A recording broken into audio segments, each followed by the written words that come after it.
Stevenson স্যারের বই থেকেই মোটামুটি থিওরি কভার করা, বাট আশেপাশের কিছু বই থেকেও আছে, সেগুলোর আমি তোমাদেরকে আজকে লিংক সহ আমি দেখা দিব যে কোথায় কোথায় ইয়ে আছে। হ্যাঁ, আচ্ছা, তো সবার আগে একটু দেখি যে আসলে পাওয়ার সিস্টেমে আমাদের এই ফলটা কেন আমরা করছি, ফল্টের ফাংশনটা কোথায়, তাই না? কারণ ফল জিনিসটা কি এবং কেন ফলটা আমরা স্টাডি করছি। তো ফলটা কি? ফলটা হচ্ছে এনি অ্যাবনর্মাল কন্ডিশন। হ্যাঁ, যে কোনো অ্যাবনর্মাল কন্ডিশন একটা পাওয়ার সিস্টেমের জন্য যদি হয় সেটাকেই আমরা বলতেছি ফল্টি কন্ডিশন। হ্যাঁ, তো আমরা লোড ফ্লো করেছি, মনে পড়ে? লোড ফ্লোটা যখন করেছিলাম তখন আমরা কি করেছিলাম? স্টেডি স্টেটে করেছিলাম, তাই না? তো এখানে বলেছে যে the steady state operation mode of A power system is balance three phase AC, তাই না? সেটাই ছিল। তো হঠাৎ করে যদি সেখানে কোনো কারণে হয়তো এক্সটার্নাল বা ইন্টারনাল কোনো একটা চেঞ্জ হয়ে যায় সিস্টেমে, তখন কি সেটা স্টেডি স্টেট কন্ডিশন থাকবে? মনে করো জেনারেটর, হঠাৎ করে একটা জেনারেটর সিস্টেম থেকে নাই, তাহলে সেখানে একটা কিসের ঘাটতি হবে? জেনারেশনের ঘাটতি হবে। আবার মনে করো কোনো কারণে লোড সাইডে অনেকগুলো লোড একসাথে বেড়ে গেল, তখন কি হচ্ছে যে যতটুকু জেনারেশন হচ্ছে সেখানে কি তোমাদের লোডটা বেশি হয়ে যাচ্ছে, তাহলেও কিন্তু আমাদের কি ডিসম্যাচ হচ্ছে না লোড এবং জেনারেশনের? অথবা এমনও হতে পারে কোনো জায়গায় একটা লাইন খুলে পড়ে গেল, তাহলে লাইন যদি খুলে পড়ে যায় তাহলে বাকি যেই লাইনগুলো থাকে সেগুলোর উপর প্রেসার ক্রিয়েট হবে। তো প্রত্যেকটা জিনিসই কি এক একটা অ্যাবনর্মাল কন্ডিশন। তো এখানে বলেছে যে when the insulation of system fails at one or more points on or a conducting object comes into a contact with a live point, a short circuit or fault occurs। মানে কি বুঝি নাই। আচ্ছা, এগুলো একটু পরে বুঝতেছি। তো আগে দেখি ফল্টের কারণগুলো কি কি। এগুলো পরীক্ষায় 1-2 মার্কসের ছোট ছোট কোশ্চেন আসতে পারে। আমরা বলি না যে লাইটনিং যদি হয়, লাইটনিং স্ট্রাইক হইলে কিন্তু কি হয়, দেখা যায় যে আমাদের যদি বাসা বাড়িতে যে এরকম ইয়ে থাকে না, বাসার ক্ষেত্রে একটা দেখবা রড থাকে ওই লাইটনিং অ্যারেস্টারের জন্য, এগুলো যখন তোমরা ইনশাআল্লাহ 4-2 তে উঠবা তখন দেখবা প্রত্যেকটা জিনিসের জন্য প্রোটেক্টিং কিছু ডিভাইস থাকে।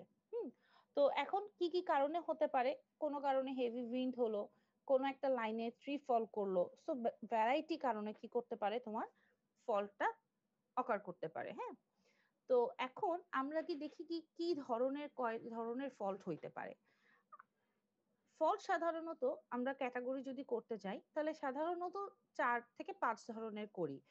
কিরকম দেখি? একটা কি single line to ground fault, মানে কি একটা লাইন খুলে যদি পড়ে যায়। সিঙ্গেল লাইন টু গ্রাউন্ড বলতে কি বুঝাবো? যে কোনো একটা লাইন, এই যে দেখো আমাদের এটা কি 3 ফেজ লাইন না, বলো? বুঝতে পারতেছো আমার কথা? আমার কথা কি বোঝা জি যাচ্ছে মিস। নাকি স্পিডে জি যাচ্ছি? ম্যাম।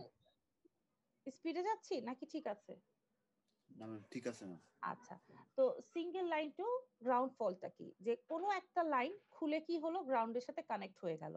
এই ফলটা হচ্ছে সবচেয়ে ম্যাক্সিমাম হয়, মানে 70 থেকে 80% ফলটি এটা হয়। হ্যাঁ, আর আরেকটা আছে কি double line to ground fault, মানে দুইটা লাইন একসাথে হয়ে গ্রাউন্ডের সাথে কানেক্ট হয়ে গেল, তো ডাবল লাইন টু কি হলো, গ্রাউন্ড ফল্ট। সেটা আবার কত পার্সেন্টেজ? 10 থেকে 17%। আরেকটা কি লাইন টু লাইন ফল্ট, যে কোনো এই যে দুইটা লাইন দেখো ফেস টু ফেস ফল্ট বা লাইন টু লাইন ফল্ট, দুইটা লাইন একসাথে কানেক্টেড হয়ে গেল। কানেক্টেড হয় কি হয় না যে একটা তার খুলে আরেকটা তারের সাথে কানেক্টেড হয়ে গেল, ইনসুলেশন যদি না থাকে তাহলে কি হবে, দুইটা লাইনের ফল্ট হলো। হ্যাঁ, আরেকটা হতে পারে কি ব্যালেন্স থ্রি ফেজ ফল্ট। এই ফল্টটা খুবই হাইলি আনলাইকলি এবং এটা নিয়েই আমরা আজকে কাজ করব। ব্যালেন্স থ্রি ফেজ ফল্টটা কি, যদি তিনটা ফেজ কি হয়ে যায়, একসাথে কানেক্টেড হয়ে যায়, এটার পার্সেন্টেজ খুবই কম, যেটা 2 থেকে 3%। অথবা আরেকটা হয় যে তিনটা ফেজই কি হলো, গ্রাউন্ডেড হয়ে গেল। এটাও খুবই মানে আনকমন একটা ইভেন্ট, বাট হয়, হয় না যে তা না। তো এই যে দেখো সিস্টেমের যে কোনো একটা মনে করো তার যাচ্ছে। আচ্ছা, নর্মাল যদি তোমরা সার্কিটের ভাষাই বলো, আসো দেখি। মনে করো সার্কিট আমরা যখন আঁকি, মনে করো এটা একটা সোর্স, এটা মনে করো একটা ইন্ডাক্টর, এটা মনে করো ক্যাপাসিটার, এটা মনে করো রেজিস্টার, ঠিক আছে? এখন এই লাইনটা যদি তুমি বলো এটা একটা কি হেলদি কন্ডিশনে আছে, দেখতে পাচ্ছি তো নাকি? হেলদি কন্ডিশনেই তো আছে, তাই না?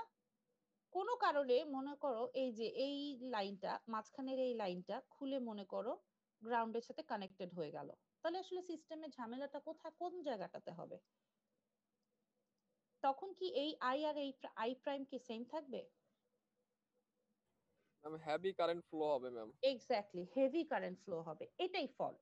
যে কোনো একটা লাইনটা ছিঁড়ে যদি পড়ে যায় তাহলে কি হবে, ওটার ইম্পিডেন্স কমে যাচ্ছে, যার ফলে কি হচ্ছে, আমাদের হেভি কারেন্ট ফ্লো হচ্ছে। এই হেভি কারেন্ট ফ্লোটার জন্য কি হয়, আচ্ছা যেখানে ফল্ট ঘটে সেখানে হেভি কারেন্ট যেটা হচ্ছে, হেভি কারেন্টের জন্য কারেন্ট বেড়ে যাচ্ছে, কিন্তু ভোল্টেজের অবস্থাটা কি হচ্ছে, পটেনশিয়াল ড্রপ ডিফারেন্স। করতেছে। হ্যাঁ,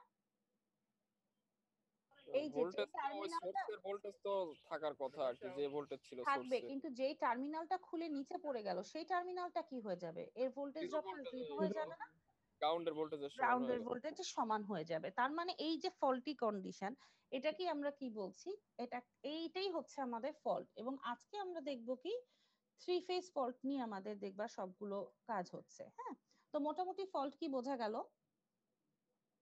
আচ্ছা, এগুলো আরেকটু ডিটেইল বলেছি যে থ্রি ফেজ ফল্টটা কি, সিমেট্রিক্যাল ফল্ট আর আনসিমেট্রিক্যাল ফল্ট।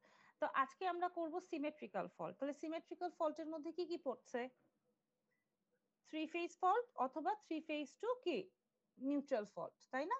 এবং যখনই সিমেট্রিক্যাল বলবো তার মানে তিনটা লাইনেরই ফেজ ডিফারেন্সটা আমরা কত ধরে নিই, সাধারণত 120। এটা কিন্তু তিনটা লাইনের ফেজ, ঠিক আছে? আচ্ছা, তো আমাদের সাধারণত এই যে এগুলো হচ্ছে জাস্ট ছবি দিয়ে দেখানো, এগুলো তো তোমরা বুঝতেই পারতেছো যে একটা লাইন খুলে গ্রাউন্ডে পড়ে গেল, দুইটা লাইন কানেক্টেড হয়ে গ্রাউন্ডে পড়লো। তো এগুলা হচ্ছে দেখবো আমরা। আচ্ছা, তো এখন আসো যে ফল্ট স্টাডি কেন করছি এবং ফল্টের কারণে কি কি হয়। যখনই কোনো একটা সিস্টেমে ফল্ট হচ্ছে তখন মেইন যে জিনিসটা হয় যে এখানে কি করে, কিছু কোয়ান্টিটিস চেঞ্জ হয়ে যায়। কি কি, ওভার কারেন্ট হচ্ছে, আন্ডার ভোল্টেজ অথবা ওভার ভোল্টেজও হচ্ছে। ফল্ট যে শুধু তার খুলে পড়ে গেল তাও না, কোনো একটা টার্মিনাল থেকে তো বাস জেনারেটর ডিসকানেক্ট হয়ে যেতে পারে, পারে না? তো এই ধরনের fault under voltage over voltage দুই ধরনেরই হতে পারে। পাওয়ার ফ্যাক্টর ফেজ অ্যাঙ্গেলে চেঞ্জ হচ্ছে, পাওয়ারের কারেন্ট ডিরেকশন হচ্ছে চেঞ্জ হচ্ছে, ইম্পিডেন্স চেঞ্জ হয়, ফ্রিকোয়েন্সি চেঞ্জ হয়, ডেফিনেটলি টেম্পারেচারও চেঞ্জ হয়। টেম্পারেচার কিভাবে চেঞ্জ হয়, যদি কারেন্টের পরিমাণ বেড়ে যায় তার মানে কি ওভার কারেন্ট ফ্লো করে, ওভার কারেন্ট যদি ফ্লো করে তাহলে কি তোমার কন্ডাক্টরটা কি হয়ে যাবে, টেম্পারেচার ডেফিনেটলি কি হওয়ার কথা, চেঞ্জ হওয়ার কথা। সো এটার ফলে আসলে ফ্রিকোয়েন্সি আর ইম্পিডেন্সের চেঞ্জটা একটু বলবেন কিরকম এটা?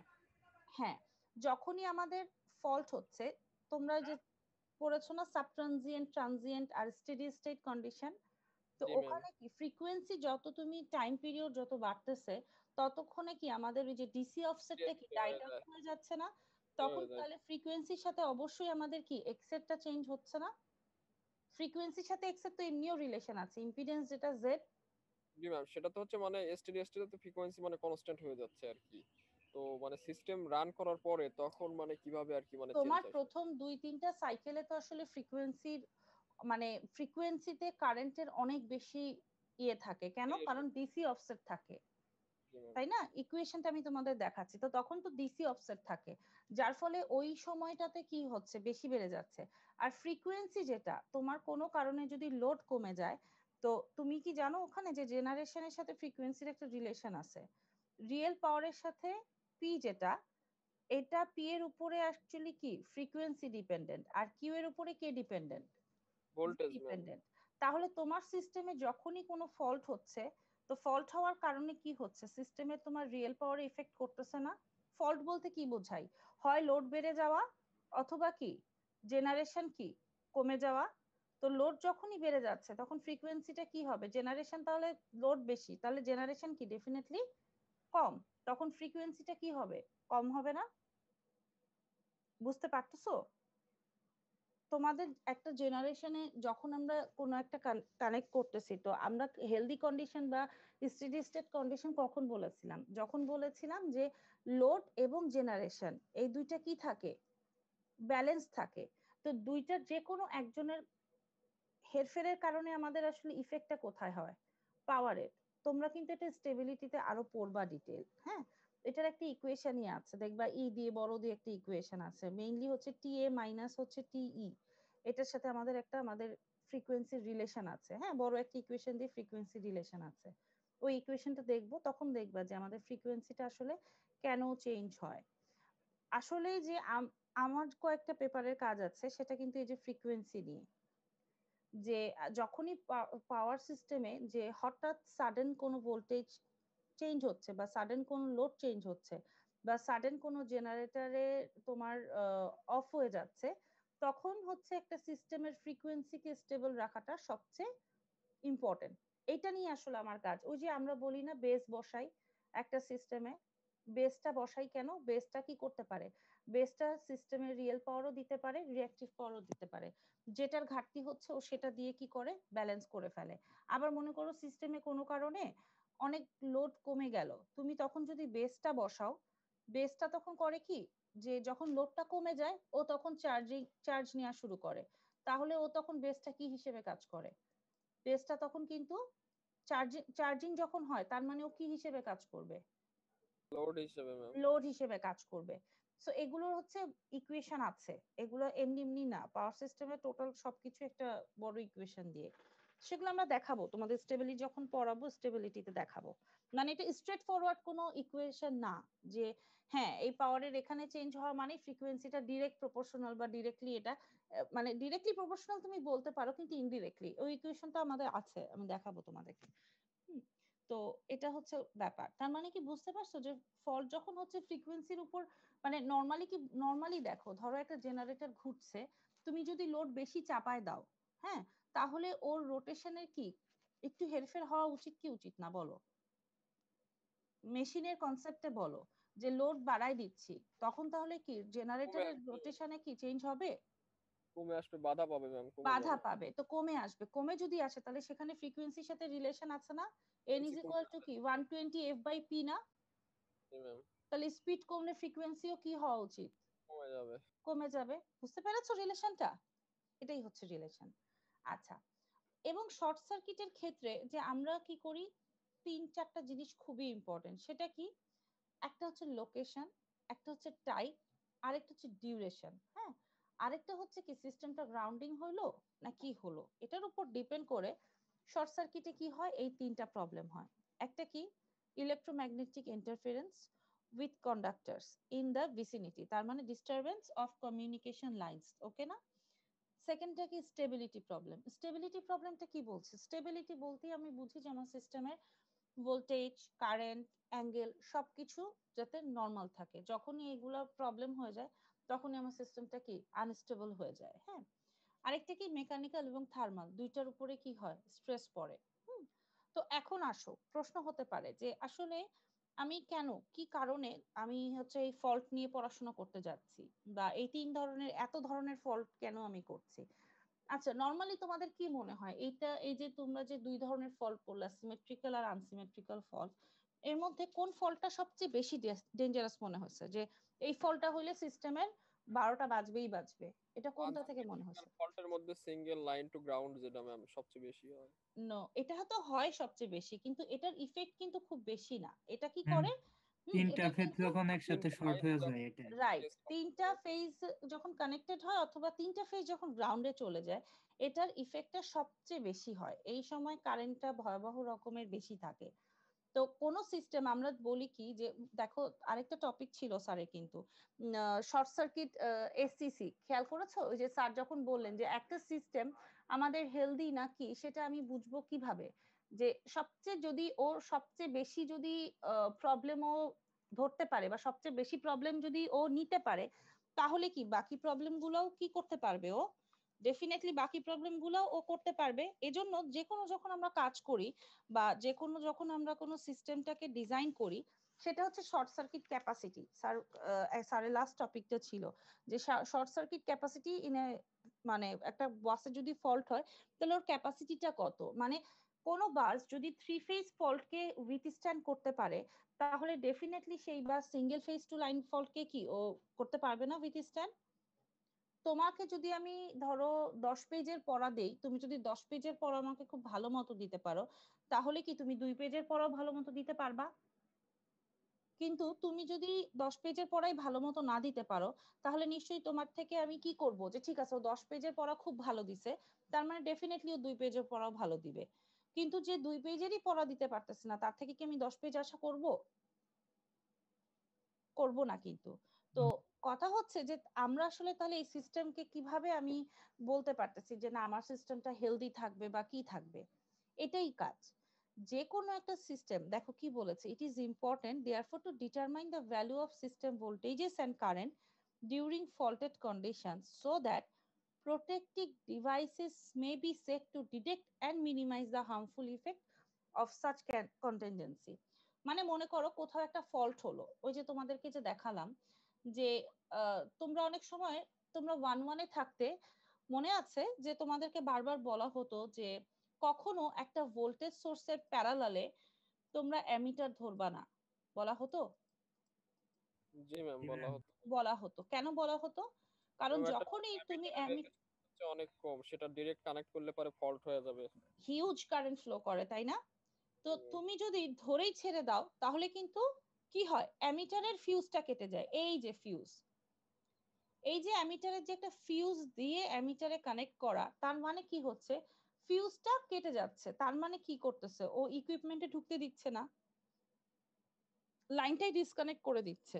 তার মানে যাই হোক না কেন তোমার এটা একটা প্রোটেক্টিং ডিভাইস, রাইট?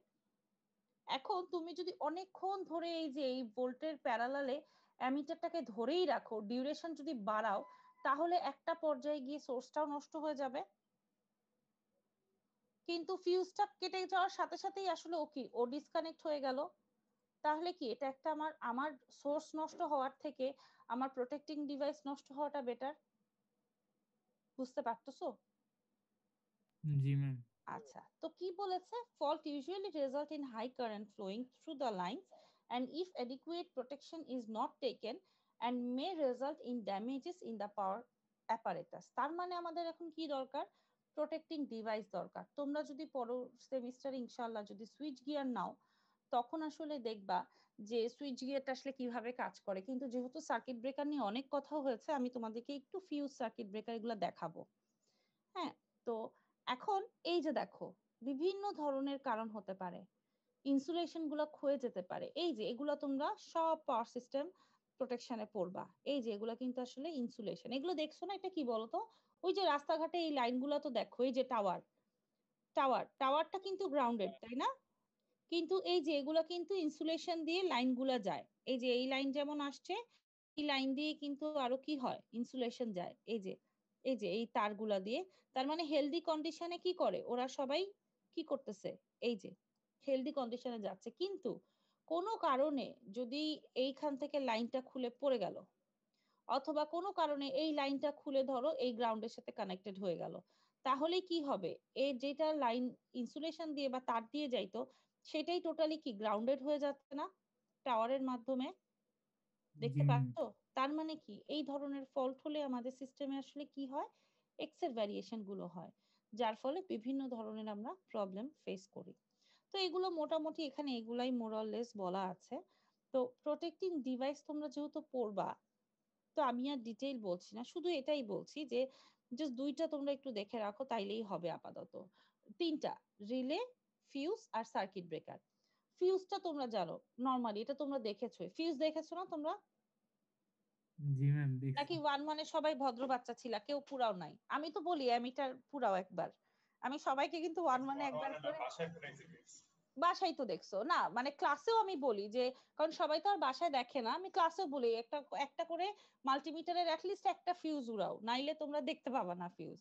তো কি হয়, জাস্ট একটা তার দেয়া থাকে, ওই তারটার একটা রেটিং থাকে, মনে করো 2 অ্যাম্পিয়ার বা 0.2 অ্যাম্পিয়ার বা সামথিং একটা অ্যাম্পিয়ারের রেটিং থাকে, যেটা আসলে এর থেকে বেশি, কারণ প্রতিটা মেশিনেরই আমাদের কি একটা পাওয়ারের রেটিং মানে কারেন্টের রেটিং আছে, ওই রেটিং এর বেশি গেলেই কি করতে পারবে না, সিস্টেমটা আমার নিতে পারবে না, হ্যাঁ সিস্টেমটা আমার নষ্ট হয়ে যাবে। তো তখন দেখা যায় যে এই ফিউজটা কি হয়, আচ্ছা নরমালি আমাদের বলতো যে ফিউজের তাহলে রেটিংটা কি করা উচিত, সিস্টেমের যে কারেন্ট সেটা থেকে বেশি সেট করা উচিত না কম সেট করা উচিত? ম্যাম, ওটার আশেপাশে, মানে জাস্ট একটু স্লাইটলি বেশি হইলে পারে যাতে ইয়া হয়ে যায়, পুড়ে যায় এরকম। হ্যাঁ, তাহলে কি ধরো সিস্টেমটা আমার মনে করো 5 মিলি অ্যাম্পিয়ার নিতে পারে, তাহলে তুমি ফিউজের রেটিংটা কত সিলেক্ট করবা? 6-7, মানে এর থেকে বেশি করব। 6-7 যদি করো তোমার মেশিন তো তাহলে পুড়ে যাবে না? 4.9 4.9 রাইট, 4.4 এর বেশি হলে সমস্যা নাই, কিন্তু বেশি হলে 4.5 পরে এর তো কাছাকাছি। হ্যাঁ 5 এর থেকে নিচে হবে, 5 এর উপরে যে যাবে না, কারণ 5 হচ্ছে ম্যাক্সিমাম তোমার মেশিন নিতে পারে। তুমি যদি 5 এর বেশি চলে যায় তাহলে তো তোমার মেশিনটা পুড়ে যাবে, তাই না? তুমি যদি ফিউজ বেশি মানের রেটিং এ বসাও তাহলে তো আসলে আমার প্রোটেক্টিং ডিভাইস হচ্ছে না, বুঝতেছো? যে এখন আমার তো একটা ধরো রেঞ্জ আছে, ওই রেঞ্জের বেশি তো আমি নিতে পারবো না, আমি ওই রেঞ্জের কম নিতে পারবো। ধরো আমার দিনে আমার কাজ করার ক্ষমতা 5 ঘন্টা, আমি 4 ঘন্টা করতে পারবো, কিন্তু 6 ঘন্টা করলে কি আমার উপর কি আমি ওভার স্ট্রেসড হয়ে যাব না? সো ফিউজের রেটিংটা অলওয়েজ যেটা ম্যাক্সিমাম তার থেকে কি নিবা, কম নিবা, যাতে আমার সিস্টেমটা না ডিস্টার্ব না হয়। বুঝতে পেরেছো? বোঝা যায়? জি ম্যাম। আচ্ছা, তো এখানে সার্কিট ব্রেকার আর ফিউজের কিছু ডিফারেন্স আছে। বেসিক ডিফারেন্স একটাই, ফিউজটা ছিঁড়ে যায়, সো এটা ওয়ান টাইম ইউজ। আর সার্কিট ব্রেকারটা কি হয়, ও ট্রিপ করে। তার মানে কি হয় সেটা একটু দেখি। এখানে আবার রিলে আছে, সেন্স করতে পারে। হ্যাঁ, তো সার্কিট ব্রেকার সাধারণত এই সিম্বল দিয়ে ইউজ হচ্ছে এরকম ধরনের, আর অথবা একটা বক্সেও, এরকম বক্সও দেয়া থাকে, বক্সের ভিতরে এরকম একটা সুইচ থাকে, সেটা দিয়েও করা হয়। হ্যাঁ, তো সার্কিট ব্রেকারটা কি হয়, এগুলোর কিছু কাজ আছে, এটা অটোমেটিক ম্যানুয়াল দুইটাই হয়। তারপরে সাধারণত এটা শুধু ইন্টারাপ্ট করে। হ্যাঁ, তো এগুলো একটু দেখবো। প্রোটেক্টিভ রিলে, আচ্ছা রিলে কিন্তু তোমরা ইয়েতে পড়েছো, তোমাদের ল্যাবে পড়েছো। হ্যাঁ, তো রিলেটা আসলে কেন একটু রিলে পড়াচ্ছি সেটা আমি তোমাদেরকে একটু বলি, কারণ আমরা তো বারবার বলি যে হ্যাঁ সিস্টেমে ফল্ট হচ্ছে, সার্কিট ব্রেকার ট্রিপ করে দিচ্ছে। হ্যাঁ, তো আসলে কেন সার্কিট ব্রেকারের সাথে রিলেটা আমাদের কানেক্টেড সেটা আমি একটু দেখায় রাখি, তাহলে একটু পাওয়ার সিস্টেম সম্পর্কে একটু তোমাদের আইডিয়াটা ক্লিয়ার হবে। এখানে খুব মজার একটা জিনিস হয়, এই সার্কিটটা কি দেখতে পাচ্ছো? জি এই সার্কিটটা একটু দেখো। হ্যাঁ, এখানে মনে করো কোনো একটা কারণে এখানে একটা ফল্ট হলো, তো এখানে কি বলতেছে, when a short circuit occurs at point F, তার মানে পয়েন্ট F এ একটা শর্ট সার্কিট হলো, হওয়ার পরে কি হয়, fault current detected by the current transformer. Current transformer তোমরা অলরেডি নাম শুনেছো, তোমাদেরকে 1 2 তে আমরা এসিতে যখন পড়িয়েছি তখন কি তোমাদের মনে পড়ে আমরা বলেছিলাম যে ওয়াট মিটারে কি কি থাকে, সিটি থাকে আর পিটি থাকে। কারেন্ট ট্রান্সফরমারটা আসলে একটা মেজারিং ডিভাইস। হ্যাঁ, সেটা কি, ধরো এখানে কোনো কারণে যখনই ফল্ট হচ্ছে তখন এই লাইন দিয়ে তো হিউজ একটা কারেন্ট যায়, যায় না? তো সিটিটা করে কি, হিউজ কারেন্টের একটা রেশিও, অল্প একটা রেশিও নিয়ে সিটিটা কারেন্টটা ডিটেক্ট করে। মনে করো ওরকে যদি তুমি সেট করো 0.5 মিলি অ্যাম্পিয়ারে বা 5 মিলি অ্যাম্পিয়ারে, যখনই ফল্ট হবে তখন কি সিটির রেঞ্জের বাইরে কারেন্টটা যদি যায় তখন সিটিটা কি করবে, সেন্স করবে কিনা? বুঝতেছো? ধরো ওর রেটিং হচ্ছে নরমাল হেলদি কন্ডিশনে মনে করো 2 মিলি অ্যাম্পিয়ার। হ্যাঁ, হেলদি কন্ডিশনে, তো মনে করো এখন হেলদি কন্ডিশন নাই, কোনো একটা ফল্ট হইলো, তাহলে এটা 2 থেকে 5 এ চলে গেল, তখন কি সিটি ডিটেক্ট করবে না? সিটিটা ডিটেক্ট করবে। সো কারণ কি একটা হাই কারেন্ট ফ্লো করবে, তো যখনই সিটি ডিটেক্ট করবে, বেড়ে যাবে, তখনই যেটা কি করবে, এই যে এই রিলে কয়েলটা আছে না, এই রিলে কয়েলটা কি হবে, রাইট, অ্যাট্রাক্ট করবে এবং কি করবে, এই যে ট্রিপ কন্টাক্টটা দেখতে পাচ্ছ ওটাকে টান দিবে নিচে, ডিসকানেক্ট করে ওইটাকে, বুঝতে পারছো? নিচে যখনই এটাকে টান দিচ্ছে তখনই আসলে কি হচ্ছে, এই সার্কিটটা ক্লোজ হয়ে যাচ্ছে না? এই সার্কিটটা যখনই ক্লোজ হচ্ছে তখনই আমাদের কি হয়, এই যে এই ট্রিপ কয়েলটা এনার্জাইজড হয়ে যায় এবং ও কি করে, এই সার্কিট ব্রেকারটাকে টান দেয়, টান দিয়ে কি করে ডিসকানেক্ট করে ফেলে। এই যে ও কি করে, ওকে টান দিয়ে এই যে ডিসকানেক্ট করে ফেলতেছে। তাহলেই তুমি দেখো এই লাইনে ফল্টের কারণে কি হচ্ছে, সার্কিট ব্রেকারটা কি হয়ে যাচ্ছে, ওপেন হয়ে যাচ্ছে না? তাহলে কি আর বাসবার দিয়ে কোনো কারেন্ট ফ্লো করবে? তার মানে ও কি করতেছে, জাস্ট ইন্টারাপ্ট করে দিচ্ছে না? এটাই হচ্ছে আমাদের প্রোটেক্টিং ডিভাইস। এখন কথা হচ্ছে যে এই যে আমরা যদি ফল্ট গুলো না, একটা যে কোনো পাওয়ার সিস্টেম যখন আমি ডিজাইন করব তখন আমি যদি এই ফল্ট গুলোকে ক্যালকুলেশনে না আনি এবং একটা যদি লোড ফ্লো হেলদি কন্ডিশনে চললো, কোনো একটা ফল্টের কারণে কি হলো, আমাদের টোটাল ক্যালকুলেশনটা চেঞ্জ হয়ে যাবে না বলো? এই যে টোটাল ক্যালকুলেশন যে আমি চেঞ্জের ফলে এই যে সার্কিট ব্রেকারের কতটুকু সিটি কতটুকু রেখে দিব, সার্কিট ব্রেকারের কত দিব, রিলে কোথায় বসাবো, সেগুলো কিন্তু খুবই ইম্পর্টেন্ট। যখন আরেকটু বড় হবা তখন দেখবা তোমরা ভ্যারাইটি ধরনের রিলে পড়বা, over current, directional relay, distance relay, differential relay. এবং খুব মজার একটা বিষয়, তোমরা আগে নিশ্চয়ই ইগনোর আমরা আসলে করেইছি, দেখো তো এই যে এই বক্স গুলো নিয়ে কিন্তু তোমাদেরকে খুব একটা কথা বলা হয়নি। তোমাদের মনে প্রশ্ন জাগে নাই এত কেন বক্স, খেয়াল করেছো?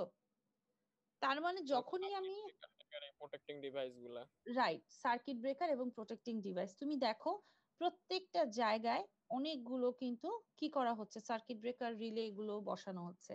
কিন্তু একটা কথা বলো, একই ধরনের সার্কিট ব্রেকার নিশ্চয়ই সব জায়গায় বসাই না, একই ধরনের রিলেও নিশ্চয়ই সব জায়গায় বসাই না।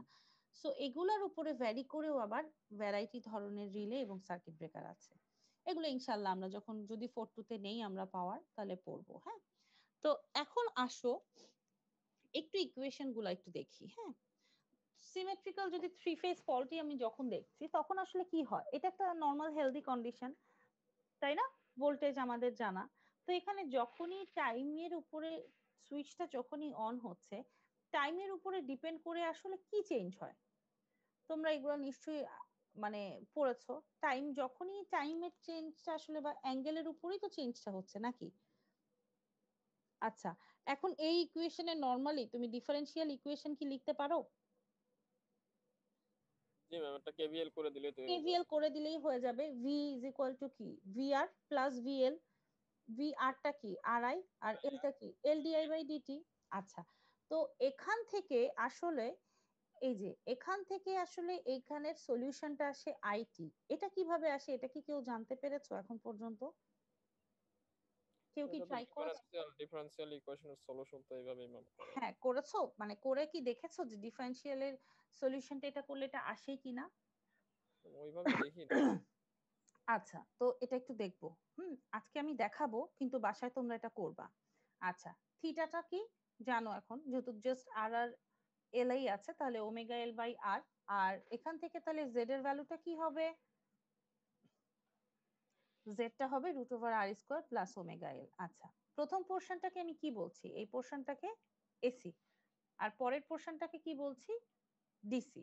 তো এই যে এই এক্সপোনেনশিয়াল যে কার্ভটা, ডিসিটা আসলে কি হয়, টাইমের সাথে সাথে কি ডিকে করা শুরু করে না? এই কারণেই কি হচ্ছে যে প্রথম কয়েকটা সাইকেলে এই যে দেখো কি বলেছে, first time vary sinusoidally with time. তো the first term is called the কি steady state value of the current. আর সেকেন্ড টার্মটা কি, এটা বলছি non periodic and decay exponentially, এই যে এক্সপোনেনশিয়ালি ডিকে করছে, যেটা টাইম কনস্ট্যান্ট কি এল বাই আর, মানে টি বাই টাউ যদি বলো। তাহলে এই যে নন পিরিয়ডিক টার্মটা, এটাকে আমরা কি বলি, ডিসি কারেন্ট কম্পোনেন্ট। আচ্ছা, এখন ইকুয়েশন 1 আর 2 দুটো আমি নাম দিলাম। তোমাদের এখানে আমি একটু করে দিয়েছি, হ্যাঁ করে দিয়েছি, ইকুয়েশনটাতে আমি হিন্টসও দিয়ে দিয়েছি যে আসলে আমরা তো বলি যে হ্যাঁ এই ইকুয়েশন থেকে এটা আসতেছে, কিন্তু তোমরা তো ইঞ্জিনিয়ার তাই না, আর ম্যাথমেটিক্স আর এগুলো আসলে আমরা অনেক ভুলে যাই। তো এগুলো জাস্ট একটু একবার জাস্ট চর্চা করবা। কেন, এটা যে শুধু তোমাদের, তোমরা তখন 4-1, তোমাদের টার্গেট কিন্তু শুধু 4-1 এর ফাইনাল পাস করা না, শুধু 4-1 এর ফাইনাল পাস করা তা কিন্তু না। হুম, তোমাদের টার্গেট হবে পাস করলে বাঁচি ম্যাম, আর কি। কেন বাবা, সামনে ভাইবা দিবা না, চাকরি পাবা না, চাকরি করবা না? সেটা তো হয়ে যাবে, সময়ের সাথে সাথে হয়ে যাবে। ইনশাল্লাহ হবে, অবশ্যই হবে, সবারই হবে, কিন্তু একটু শিখে নিতে হবে। যেমন আমিও কিন্তু এখন ধরো অনেক কিছু আমি ভুলে গিয়েছি, এখন কিন্তু আস্তে আস্তে পড়া হচ্ছে। হ্যাঁ, তো এগুলো একটু পড়তে হবে, মানে এগুলো আমারও যেমন হয় না যে তোমরা অনেক প্রশ্ন হয়তো করো, দেখা যায় আমারও কিন্তু একটু চিন্তা করতে হয়, কারণ একটা কোর্স অনেকদিন নিলে কিন্তু দেখা যায় কোশ্চেন গুলো ইউজ টু হয়। তো আমি কিন্তু এখন তোমাদের সাথে কিন্তু আমিও অনেক কিছু দেখতেছি, অনেক কিছু শিখতেছি। হ্যাঁ, তো এই জিনিসগুলো কিন্তু আবার হচ্ছে রিকল করতেছি, কাজে লাগতেছে আমার। ইভেন তুমি জানো আমি যখন ধরো একটা পেপারেরও কাজ করতে বসি, আমার এই ইকুয়েশন গুলোই আবার লাগছে, দেখা যাচ্ছে হ্যাঁ আসলে এটা ডেরাইভেশনটা কিভাবে আসলো। খুব বেসিক একটা পয়েন্ট, হয়তো এই যে এই আর বাই এল দেখে মনে হচ্ছে কোনো কিছু না, হয়তো এখানে আর এর একটা সেটিংস এর উপরেই তোমার পুরা কি সিমুলেশনটা হয়তো চেঞ্জ হচ্ছে, বা এল এর একটা ইকুয়েশনের উপরে। হ্যাঁ, তো যতটুকুই যা পড়বো একটু আমরা বুঝে পড়বো। তো এই এই ডেরাইভেশনটাতে আমি আর গেলাম না, এগুলো তোমাদেরকে আমি যখন দিয়ে দিব তোমরা একটু দেখে নিবা, এই খুবই ইজি ডেরাইভেশন। সো এই যে দেখো, এই যে সেকেন্ড পার্ট বলেছি টাইমের রেসপেক্টে যে চেঞ্জ হচ্ছে এবং একটা একটা এক্সপোনেনশিয়াল। তো মাইনাস যেহেতু এটা কার্ভ এরকমই আসে, কিন্তু আমাদের আসলে কি হয়, ও আসলে কারেন্টটা টাইমের রেসপেক্টে কি হতে থাকে, ডাই ডাউন হতে থাকে এবং আস্তে আস্তে ও কি হয়, স্টেডি স্টেট লেভেলে যায়। হ্যাঁ, সো এগুলো টাইমের বিভিন্ন ভ্যারিয়েশনের কারণে হয়, এগুলা ডিটেল তোমরা খুব ভালো মতোই জানো।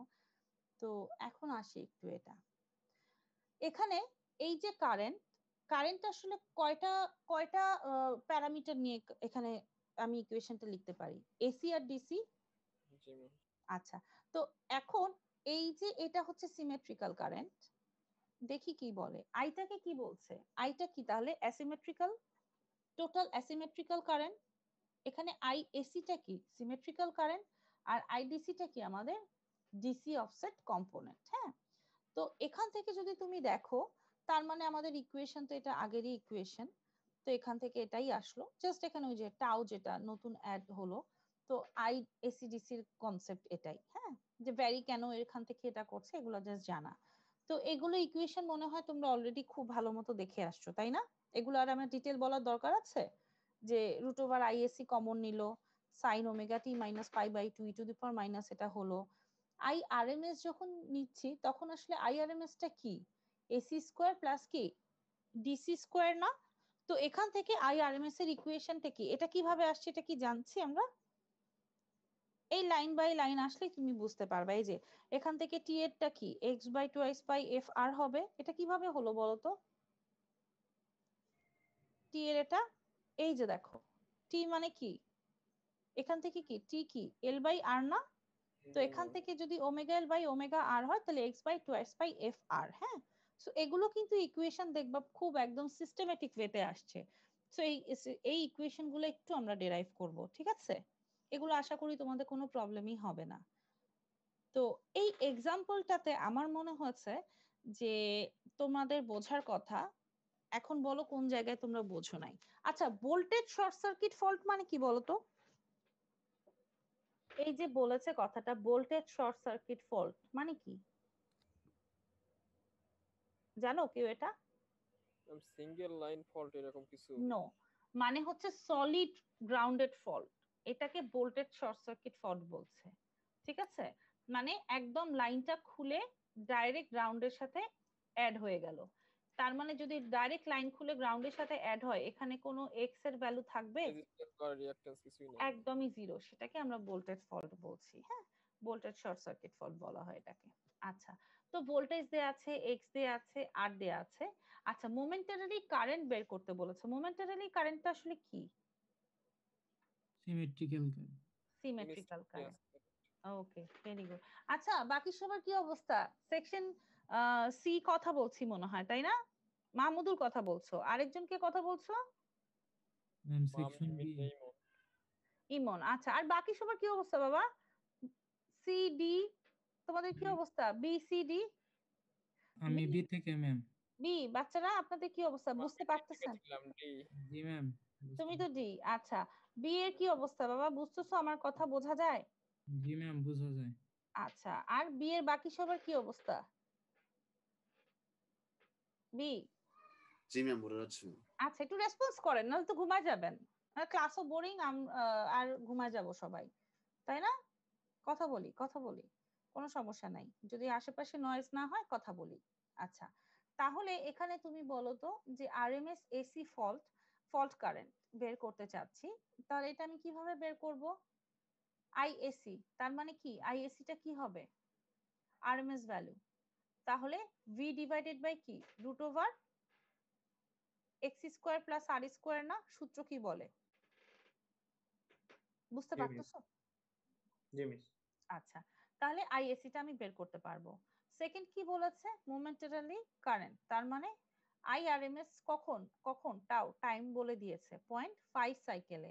তাহলে সূত্রটা কি এটাই ছিল না আমাদের, e to the power minus 4 pi tau, এই ইকুয়েশনটা ছিল। তাই যদি হয়, আর লাস্টেরটা কি বলেছে যে RMS asymmetrical fault current with circuit breakers interrupt. এখানে কি বলেছে, সার্কিট ব্রেকার কখন পর্যন্ত ইন্টারাপ্ট করবে না?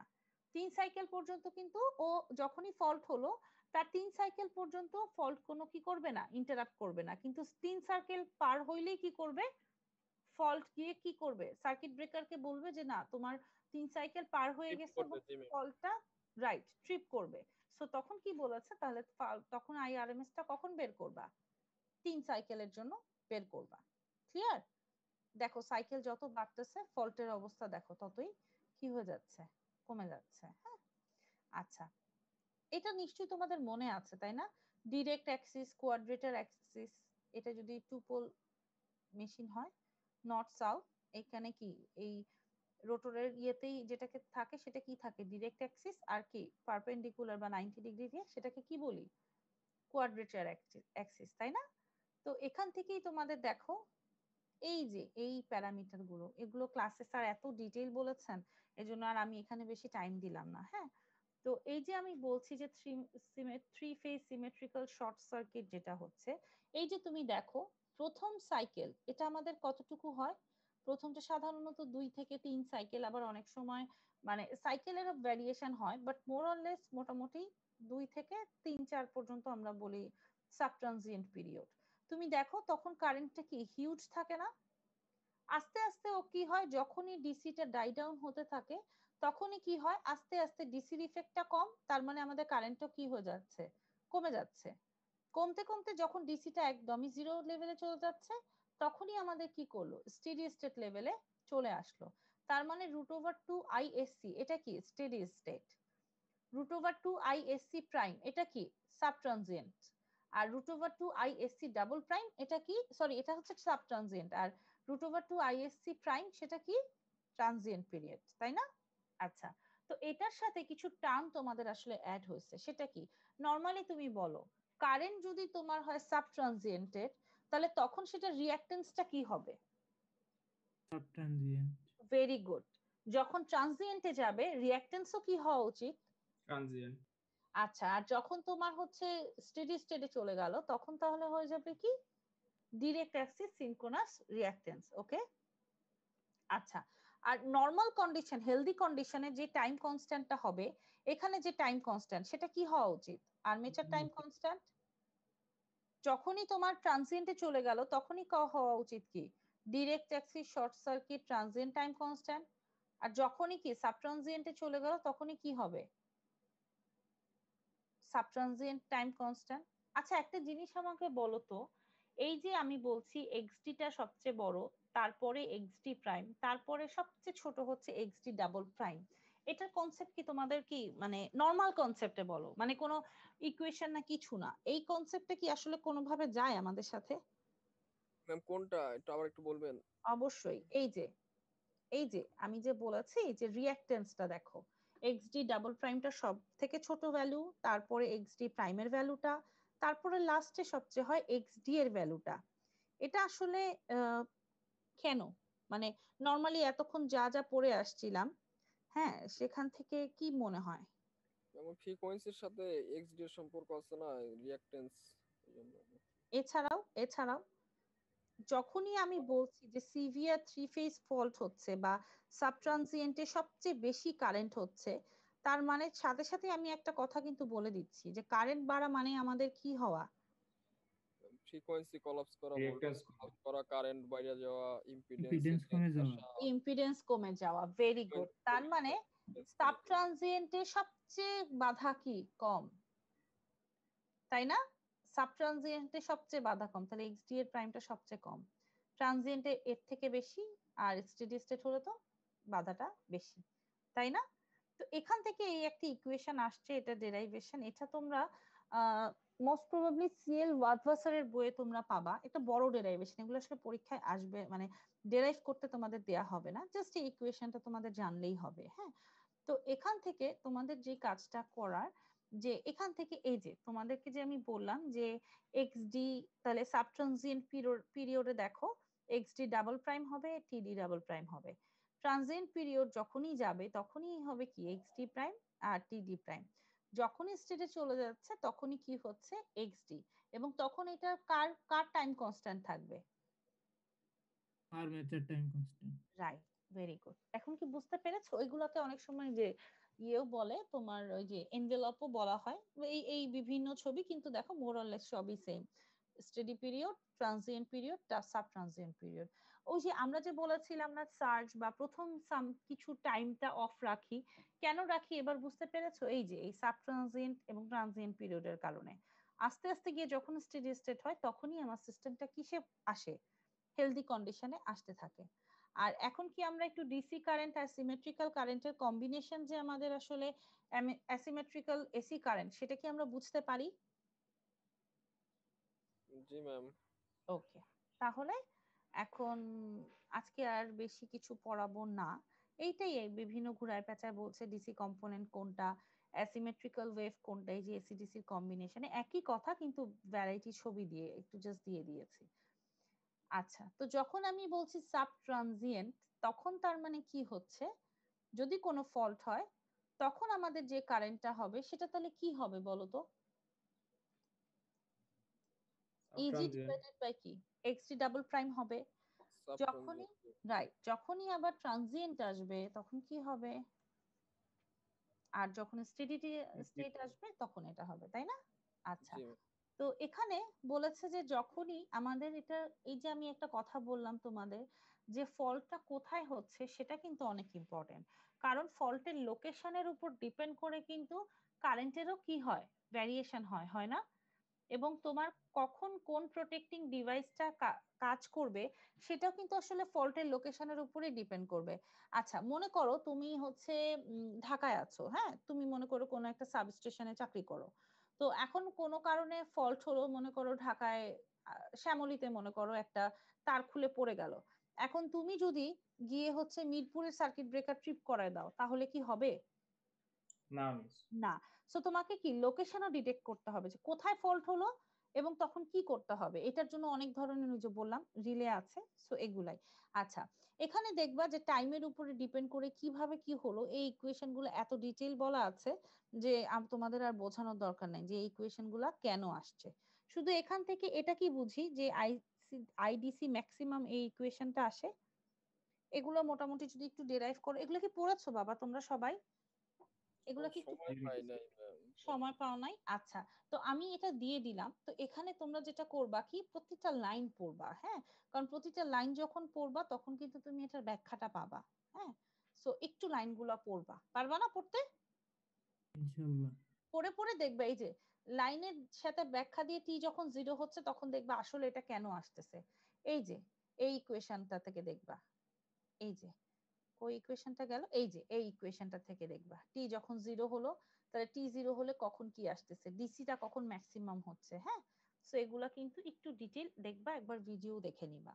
না বুঝলে বোঝার কথা, না বুঝলে কিচ্ছু নাই, নরমাল কাটাকাটির ইকুয়েশন, ঠিক আছে না? এটা টোটাল সামারিতে আমরা গেল, তো সামারিতে আর গেলাম না। এই অঙ্কটার একটু তোমাদেরকে হিন্টস দিয়ে আজকে ছেড়ে দিব, আর লাস্টে একটা জিনিস পড়াবো, তাহলে যে তোমরা পরবর্তীতে আবার পড়তে তোমাদের ইজি হবে। আচ্ছা, এখানে ম্যাম, একটা, হ্যাঁ ম্যাম, একটা কোশ্চেন ছিল এই যে হ্যাঁ আমাদের যখন এই ফল্ট গুলা ঘটে আর কি, মানে যে ফল্টই ঘটুক সেটা তো আপনার ওই কারেন্ট গুলো হচ্ছে আপনার মানে কম বেশি হয়, এক এক হ্যাঁ একটা ফেজে কম বেশি হয়। হ্যাঁ হ্যাঁ, তো এখন ওই সময় কি আপনার ভোল্টেজ গুলো প্রত্যেকটা ফেজে কনস্ট্যান্ট থাকে নাকি ভোল্টেজ গুলো মানে ইয়া হয় আর কি, কম বেশি হয়ে যায়? অবশ্যই ভোল্টেজের ভ্যারিয়েশন হয় না। ধরো একটা তার খুলে যখনই পড়ে যায় তখন তো ওর পার ইউনিটেরই ইফেক্ট হয়।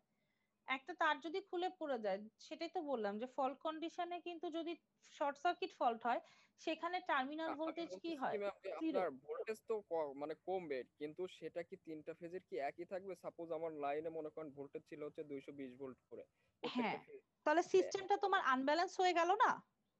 জি, মানে আনব্যালেন্সড হয়ে গেল এখন একটা যদি প্রত্যেকটা তার একটা তার খুলে পড়ে যায় তাহলে তো সিস্টেমটাই তোমার আনব্যালেন্স হয়ে গেল। আনব্যালেন্সড হয়ে গেল। জি তাহলে আনব্যালেন্স হয়ে গেলে তো ডেফিনেটলি তোমার বাকি দুইটা লাইনে ইফেক্ট পড়বে না? হ্যাঁ, আমি বলতেছি কি ম্যাম যে মানে তখন কি তিনটা লাইনেই মানে সাপোজ ভোল্টেজ কমে সাপোজ মনে করেন চলে আসলো 120-এ, হ্যাঁ, এখন তিনটা ফেজেই কি 120 করে থাকবে নাকি তিনটা ফেজের মধ্যেও আপনার ইয়া হইতে পারে যে একটা 120 চলে গেছে, একটা 150 এইটা চলে গেছে? তোমাকে তখন কি করতে হবে, লোড ফ্লো চালাতে হবে। কেন? লোড ফ্লো যখন তুমি হেলদি কন্ডিশনে দাও, হ্যাঁ, এখন কোন দিক দিয়ে কোথায় ফ্লো হচ্ছে সেটা কিন্তু ডিপেন্ড করে। কোনো একটা যখনই ফল্ট হলো তখন কিন্তু সিস্টেমের কি করবা, যখন একটা ফল্ট হচ্ছে তোমার কিন্তু বাকি লাইনগুলোতে প্রেসার পড়বে, পড়বে না? তো বাকি লাইনগুলো কি করবে তখন অ্যাডজাস্ট করার ট্রাই করবে। মনে করো যখনই একটা ধরো লোড বেড়ে গেল, লোড যদি বেড়ে যায় তখন ওখানে ওকে কাকে সিগন্যাল দিবে, লোড বেড়ে গেছে তাহলে কোনো একটা পয়েন্টের জেনারেটরকে কি করতে হবে, জেনারেশনটা বাড়াই দিতে হবে না? তো জি একটা ম্যাম। সার্টেন টাইমের জন্য তো চেঞ্জ হবে, হবে না? জি ম্যাম। তুমি নর্মাল ধরো, তুমি নর্মাল ডিসি দিয়ে চিন্তা করো বা নর্মাল সিরিজ এসি দিয়ে চিন্তা করো না। ধরো একটা রেজিস্টার আছে, ইন্ডাক্টর আছে, এখানে ক্যাপাসিটর আছে, ঠিক আছে? মনে করো আরো অনেকগুলো লোড আছে, কোনো কারণে মনে করো এই যে কানেক্টেড হয়ে গেল, ঠিক আছে না? তো জেনারেশনটা তো এসি, তার মানে ও কি করবে তখন, ওর উপরে প্রেসার বেড়ে যাবে না? যে হয় তুমি জেনারেশন কমাও, আর লোড যদি বেড়ে যায় জেনারেশনটা কি করো, বাড়াও, তাই না? জি তো ম্যাম। টার্মিনাল ভোল্টেজটা কি তখন ওর এফেক্ট করার কথা না? তোমাদের তো লোড ফ্লোতে পড়েছো না, 4 ধরনের বাস থাকে, যেখানে কিছু বাস আছে যে তাকে কি করতে হবে, পাওয়ার এবং ভোল্টেজকে ফিক্সডই রাখতে হবে। আরেকটা আমরা রেখেছিলাম স্ল্যাক বাস। স্ল্যাক বাসের ক্ষেত্রে কি হয়েছিল, তখন কিন্তু ভোল্টেজ ফিক্সড রাখা হয়েছিল, কিন্তু কাকে চেঞ্জ করা হয়েছিল, জেনারেশনটা পি এবং কিউটাকে কিন্তু আমরা তখন বলেছি কি, তুমি সিস্টেমের requirement wise P R Q তুমি জেনারেট করে দিবা, তাই না? আর ডেফিনেটলি যখনই সিস্টেমে ফল্ট হবে এর ভোল্টেজও ইফেক্ট হবে, কারণ একটা রেঞ্জের বাইরে যদি চলে যায় তাহলে এই জন্যই হচ্ছে যে ভোল্টেজ স্টেবিলিটি নিয়ে কথা বলি না, ফ্রিকোয়েন্সি আর ভোল্টেজ ফল্ট হলে প্রত্যেকটা টার্মিনালেরই দেখা যায় যে একটা রেঞ্জের বাইরে চলে গেলে ওর ভোল্টেজেও কি হয়, চেঞ্জ আসে। হ্যাঁ, এটা হচ্ছে সবচেয়ে বেটার হয়। তোমরা সিমুলেশন করতেছো না? আচ্ছা আমি তোমাদের একটা সিমুলেশন দিয়ে দেখাবো যে টোটালটা প্রত্যেকটা বাসের ফল্ট যদি হয় যে কোনো একটাতে, তাহলে বাসের ভোল্টেজ গুলো চেঞ্জ হয় কি হয় না, বা কতটুকু লেভেলে ও চেঞ্জ হয় না, বুঝতে পারছো?